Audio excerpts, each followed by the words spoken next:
Omugenzi yamanyonka Nathan Sikibibi ow'emyaka 57 kandi orikuteekateekwaho kuba aisire ogu mushaija n'omukazi w'omuto owamanyonka Grace Atuheire n'abaana be. Kigamba ngu ogu bwanyuma y'okumuniga tarafeerireho nikwo omukazi kugambira abanyabuzaare ngu iwe anywire omubazi kwonka kwaherize kufa abashaho bamukyebera bashanga ngu afiire ahabw'okumuniganiga.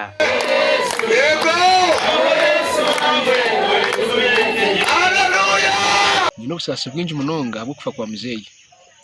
Muzeyi akari omunja byamere ayinemu mukatata ayinemu n'abana. Muzeyi yanigwa konka ekiri kushasha munonga bakwereka ngo muzeyi yanyubuto okumisi mwirwaro bashanga muzeyi yanigirwe akumutakwa byamere ariyo mukaye yabyamere akahotorwa n'abantu abayino munjo ninga abantu abari munjo bakabara no kutera nduru kandi bakoroka ngo yanyu mbazi ndikwenda bwanyuma kandi kuza kushanga report kurwo mwirwaro yeriko ngo umuntu anigirwe takugira ubwoba ko ruhani ndebe umukaze kure natetema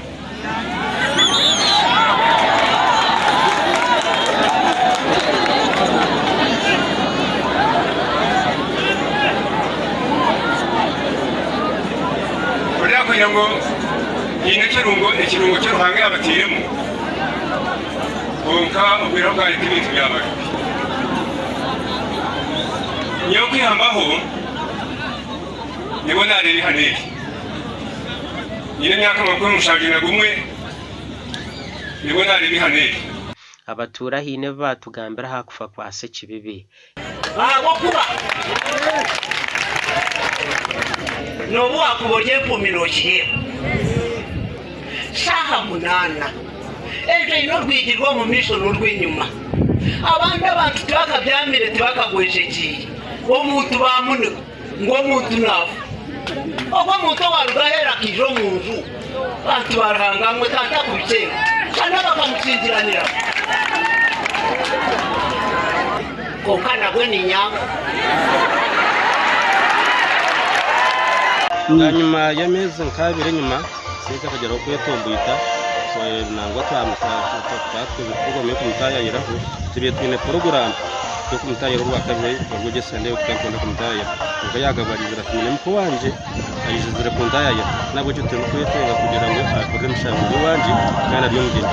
muka cyansako kugira ngo ndi karata tuza kushitama umufungezo mu ndakisabye nakimanya n'abantu n'abene bakimanya nuko apolisi bene kimanya tugenda kora meeting iri mu CID iri mu kansaras na cyapa cy'Osiwana. Gerard Kasinje chairman w'ecyaro cya Kazinga Central na Jang family eje twire ainekizo cyo kunywa marwa no butabanko maka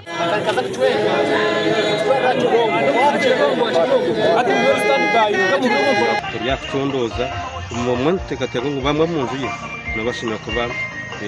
betabire umukorwa w'iki so nkabebembeze ninyana gutwatanise tuzumira bikorwa ibi abukuba obubuzu bwona burukore tubona yashonga zamaka no butabanko bw'amaka kandi obw'inyuma ho umusande nk'ibiri necweka mukatataka kwata tata yamuteka umucumi bakufende umushaka ari naguze nte yeye umukazi yamuretera polisi bamukwata bamuteka umucumi hataka wiro biro bingahi kandi akintu bwo cyatahamu kwabaje abana mwisira so uwaje tinda mwisira kefera waraje mukazi wasira umushinja we niyo mukazi wanje ro abandi n'umufaki arantangaza Yesu we arantangaza Yesu we arantangaza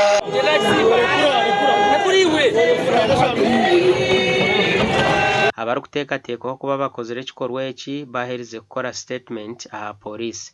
eka yanze abarinda mwetereze mwinemo sitani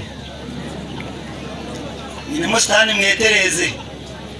niwe nindeba iyo muri kuzatuma kuhamanya kandi uri kumenya ngo yita seki kuko bakigamba